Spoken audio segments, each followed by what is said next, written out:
ओम नमो भगवते वासुदेवाय. श्रीमद भागवत महापुराणम स्कंद दुसरा अध्याय 8. राजा परीक्षिताचे विविध प्रश्न.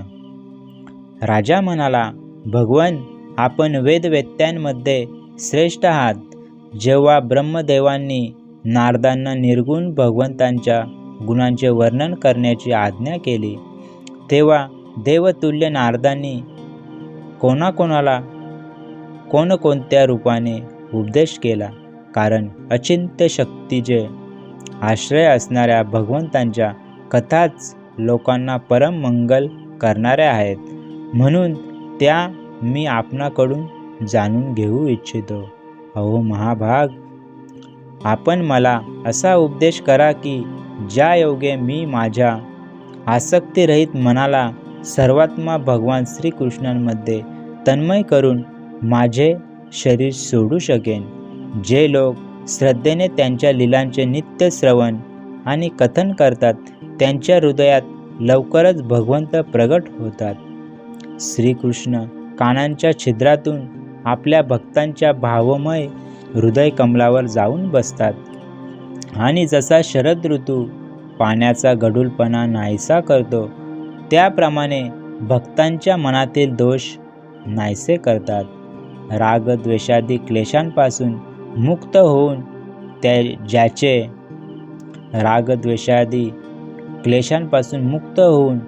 ज्याचे हृदय शुद्ध होते, तो श्रीकृष्णांच्या चरणकमलांना एक क्षणभरही विसरत नाही. ज्याप्रमाणे प्रवासाचा क्षीण झालेला वाटसरू आपले घर सोडित नाही. भगवंत, जीवाचा पंचमहाभूतांशी संबंध नसताना त्याचे शरीर पंचमहाभूतांपासूनच बनते.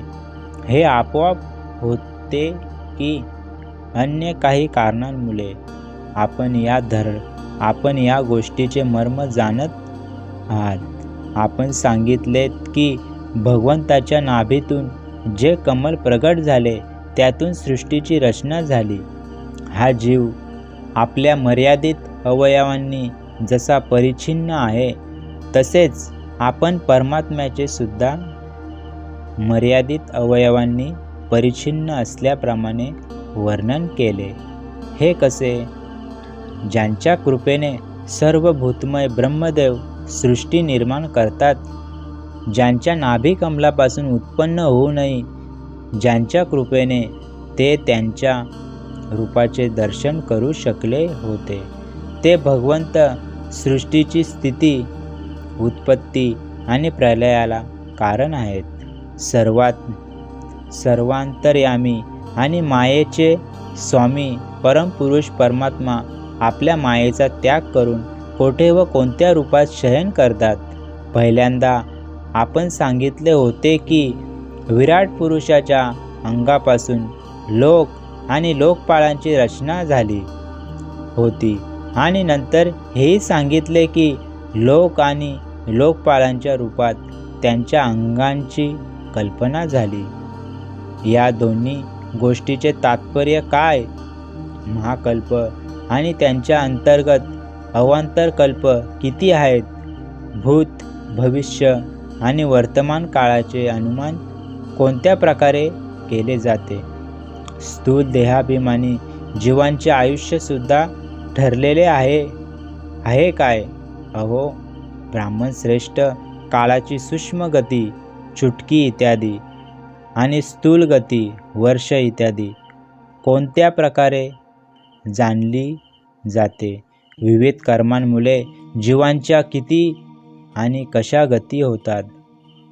देव, मनुष्य इत्यादी योनी सत्व, रज, तम या 3 गुणांच्या फलस्वरूपच प्राप्त होतात. त्या इच्छिणाऱ्या जीवांपैकी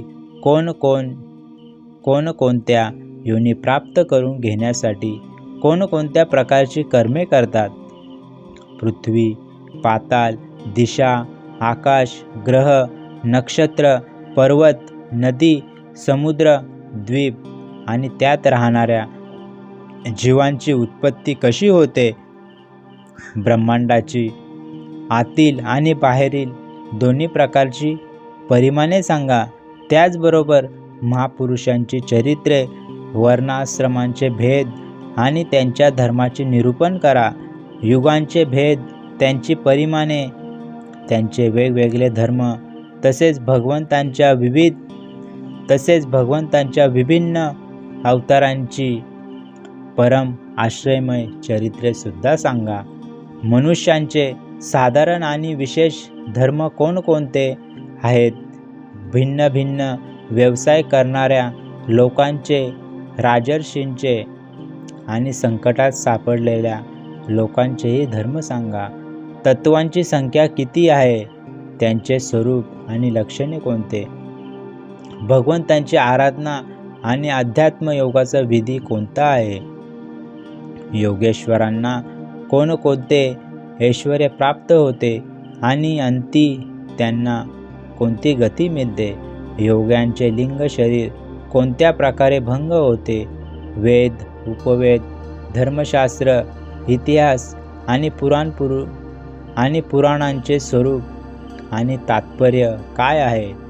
सर्व प्राण्यांची उत्पत्ती, स्थिती आणि प्रलय कसा होतो? तली, विहिरी खोदणे इत्यादी, स्मार्त, यज्ञ यागादी, वैदिक तसेच काम्य कर्माचा आणि धर्म, अर्थ, काम यांच्या साधनांचा विधी काय आहे? प्रलयाच्या वेळी प्रकृतीत लीन झालेल्या जीवांची उत्पत्ती कशी होते? पाखंडांची उत्पत्ती कशी होते? आत्म्याच्या बंध मोक्षाचे स्वरूप काय आहे आणि तो आपल्या स्वरूपात कोणत्या प्रकारे स्थित होतो? भगवंत परम स्वतंत्र आहेत. ते आपल्या मायेने कोणत्या प्रकारे क्रीडा करतात आणि तिला सोडून साक्षी भावाने उदासीन कसे राहतात? भगवन, मी हे सर्व आपल्याला विचारित आहे. मी आपल्याला शरण आलो आहे. महामुने, आपण कृपा करून क्रमश या प्रश्नांचे तात्विक निरूपण करावे. या विषयात आपण स्वयंभू ब्रह्मदेवांच्या समान परम प्राणभूत आहात. दुसरे लोक पूर्व परंपरेने ऐकली सांगितलेलीच माहिती सांगतात. ब्राह्मण, रागावलेल्या ब्राह्मणाच्या शापा व्यतिरिक्त उपोषणाने माझा प्राण जाऊ शकणार नाही, कारण मी आपल्या मुखकमलातून निघणाऱ्या भगवंताच्या अमृतमय लीला कथांचे श्रवण करीत आहे. सूत म्हणाले, जेव्हा राजा परीक्षिताने संतांच्या सभेमध्ये भगवंतांच्या लीलाकथा ऐकण्यासाठी अशा प्रकारे प्रार्थना केली, तेव्हा शुकदेव अतिशय प्रसन्न झाले. त्यांनी त्याला तेच वेदतुल्य श्रीमद भागवत महापुराण सांगितले, जे ब्राह्म्य कल्पाच्या सुरुवातीला स्वतः भगवंतांनी ब्रह्मदेवाला सांगितले होते. पांडुवंश शिरोमणी परीक्षिताने त्यांना जे जे प्रश्न विचारले होते ते त्या सर्वांचे क्रमश उत्तर देऊ लागले. अध्याय 8 समाप्त. हरि ओम तत्सत.